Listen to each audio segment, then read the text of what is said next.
Tales of Estolia by Sashina Kerfman. Volume 1. The Promise of Zacharias. Part 7. Catalyst of Change. Chapter 8. Sanction.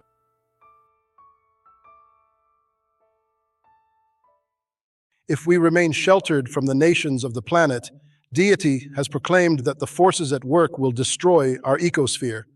We must make a change in this world. What victory is it if we remain unknown to most of the world, but are destroyed by the attitudes of those who put profit over progeny? We must make a change, and to do it, we must be more visible. Deity will provide for Estolians when they are willing to keep the promise of Zacharias and receive the promised blessings in return. Nicodemus Luciano Zacarian, Capítulo 89. Nico touched the scroll in front of him. For a moment, he was distracted by the feel of the paper. It was manufactured using an ancient technique, with cotton, wood pulp, seagrasses, and crushed willow eggshells. The edging was thick with the purple and green seagrass found only along the Purple River. The artisans who created the paper in ancient Estolia were true geniuses. He snorted softly as he recognized one way he procrastinated. He would focus on minutiae to sometimes avoid the relevant details that required his attention. He rubbed the bridge of his nose between thumb and forefinger, and then opened his eyes and focused on the content of the blessing rather than the medium it was written upon. The scroll was written by Kidarin in the elegant calligraphy for which she was known. It was his brother's Bendalora and was lengthy but subtle. What does Zeb's blessing tell you? Zeke asked him. Zeb told me he felt the confirmation of the Spirit from the moment he was presented with the opportunity. He described it as a deep and abiding peace once he decided to marry the woman. If deity approves the match and proclaimed from 7 days after his birth that this would take place, we would be going against deity if we were unwilling to sanction the union after the fact. Nico closed his eyes and thought of his younger brother. It is essential that they spend 7 days in the temple. He may not be able to give his soul into her keeping, but Zeb will need the spiritual nourishment that comes from the seclusion. His brow furrowed and he asked, Has there never been a situation like this? No, Nico, as far as I can tell, it has never happened. Zeke looked away into the distance and added, I actually researched it after his blessing. Uncle Theo set it as my critical study topic to prepare for my future role. The closest I could discover was Zeb's namesake, Alexandros, whose bride was made to marry the heir apparent, sight unseen as her recompense for trespassing on Estolian soil. I recall the day I laid hands on your mother's head while my uncle blessed her.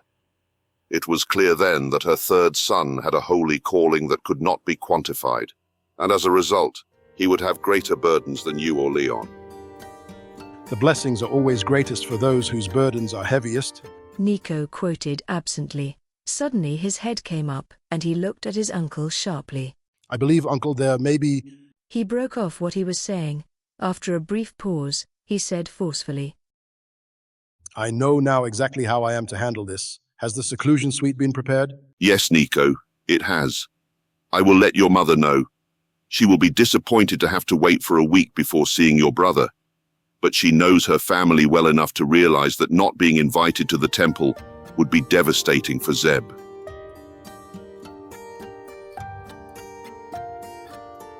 Karis felt a hand on her shoulder and she yawned and sat up. It was Martha, the flight attendant. Zeb was asleep in his seat next to hers. He looked vulnerable. We will be arriving in Estolia soon. Come with me. Martha whispered. Karis followed her to a separate compartment towards the tail end of the jet. A beautiful dress was hanging from a hook on a closet door. Martha helped her dress from the skin out. The dress was silver-grey matte-colored fabric with elaborate embroidery in purple, gold, and green. It was off the shoulder and had gauzy translucent strips of fabric that trailed like streamers, making her feel like a fairy princess. White gloves completed the outfit. Once she was dressed, Martha styled her hair. The captain made an announcement in the Estolian language. Vrijeme leta do Estonie je otprilike 11 sati s predviđenim dolaskom koji se podudara s izlaskom sunca u zračnoj luci Amador. Martha translated. We will be landing in about 10 minutes or less. She followed Martha back to the main lounge, but halted when she saw how Zeb had been transformed. From white gloves, an embroidered cape, a ceremonial sword, to a slender crown, he looked extraordinary. You look like royalty, she said after a moment. He held out a hand to her, and she moved forward and took it. Smiling at her, he said, I am royalty. He bowed theatrically with a swirl of his cape. Prince Sebastiani Alexandros Zakarian, at your service. He gestured for her to be seated and then sat next to her. Luckily for me, I have 2 older brothers, so I never had to worry about becoming king. I had no idea, she said, her eyes wide as they met his.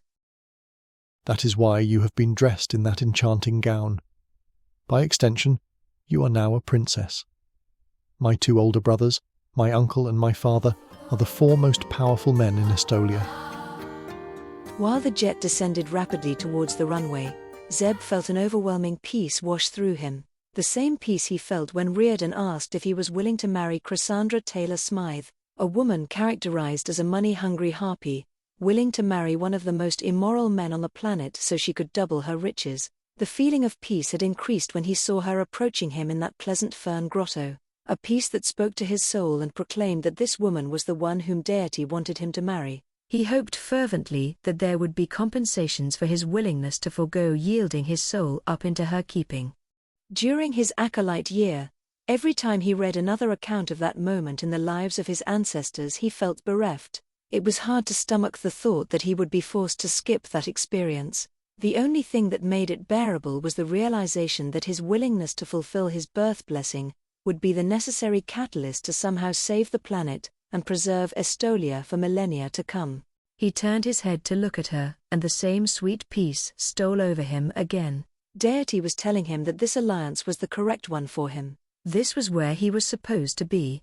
Cassandra was the woman Deity proclaimed would be his spouse, his lover, his companion, and, if she was worthy, his confidant. Perhaps, he reasoned, he would find a depth of pleasure, joy, and even love with her, and he would never really know what he was missing. He could only hope that this union would fulfill the needs of his soul.